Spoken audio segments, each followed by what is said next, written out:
Hier j'ai placé mes 4 cannes avant la nuit. Donc j'avais une canne là-bas, au milieu, vers le haut fond en fait, là, vers une zone assez intéressante. Mais très peu amorcée.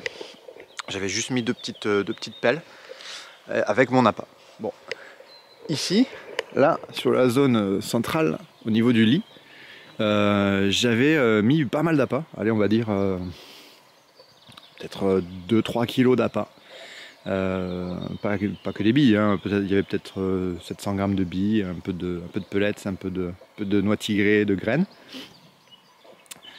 Maïs doux, chène vis. Et j'avais mes 2 cannes qui pêchaient dessus, à chaque extrémité.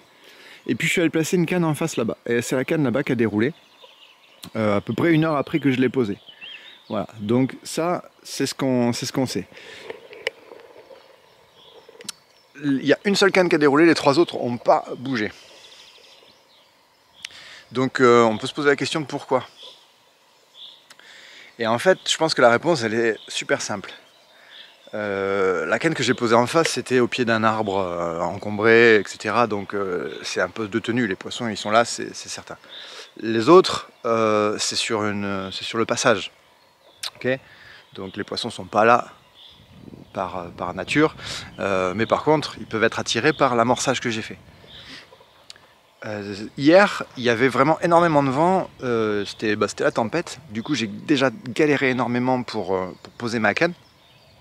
Et en passant, j'ai réamorcé un peu, mais j'en ai pas mis beaucoup. J'ai peut-être mis un petit kilo sur la zone amorcée, sur le spot principal.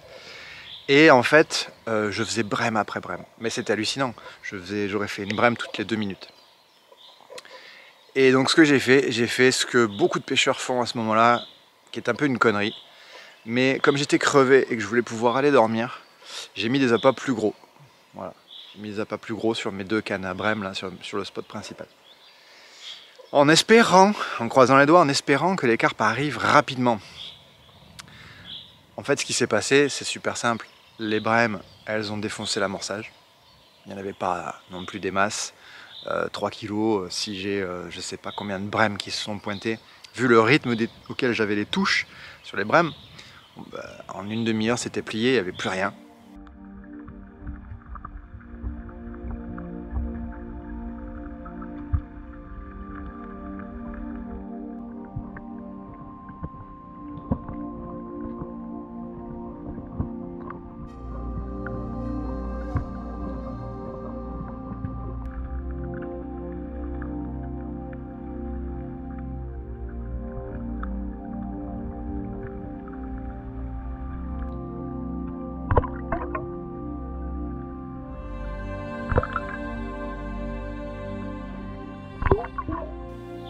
Donc en fait, je pense que vers 11 h du soir, le début où les poissons commençaient à rentrer en activité, les carpes commençaient à rentrer en activité, il n'y avait déjà plus rien.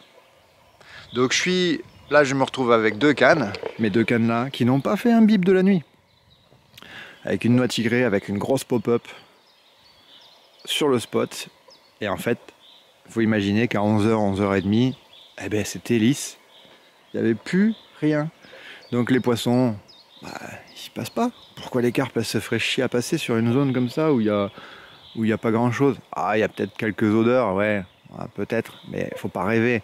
Ce qui les intéresse et ce qui les fait venir, et ce qui les fait rentrer en alimentation, c'est qui est à bouffer. Même s'il y en a une qui était passée par là, déjà elle n'aurait pas trouvé mon appât particulièrement. Et imaginons qu'elle trouve quand même mon appât, il aurait fallu qu'elle le prenne alors même que cet appât il est tout seul au fond, qu'il n'a aucune raison d'être. Ça rajoute encore un obstacle. Donc voilà pour moi voilà ce qui s'est passé. Je pense que c'est assez intéressant de débriefer là-dessus, de réfléchir. Donc ce qu'il aurait fallu faire, c'est continuer d'amorcer perpétuellement et sortir des brèmes, continuer d'utiliser des appâts pas trop gros, peut-être pour continuer à suivre aussi l'évolution du spot. Et savoir quand les brèmes s'arrêtent. Et si elles s'arrêtent, il n'y a que 2 raisons. Soit c'est parce qu'il n'y a plus à bouffer, soit c'est parce qu'elles ont été chassées par les carpes. Et à ce moment-là, normalement, on fait des carpes.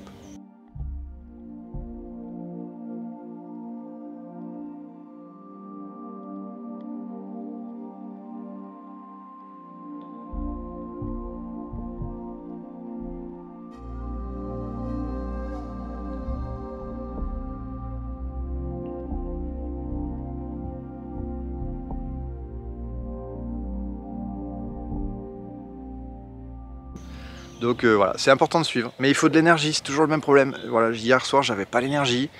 Il fallait que je me repose. Et puis surtout, il y avait une grosse tempête. Donc je pouvais pas amorcer, je pouvais pas maîtriser la pêche comme je voulais. Donc j'ai fait au mieux. Et j'ai eu du bol finalement de faire une carpe en face là-bas. De poser cette canne en face. Parce que sinon, bah, j'aurais été gros Jean comme devant. Si vous connaissez pas cette expression, vous pouvez regarder sur Google. On n'est que 2 en France à l'utiliser. C'est moi et Bernard Pivot.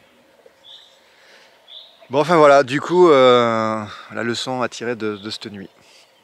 Mais j'ai quand même fait mon poisson, donc c'est cool. Bon allez, j'arrête de parler là, et puis je me bouge un peu le cul. Not a sound, sneaking out through your window into the night.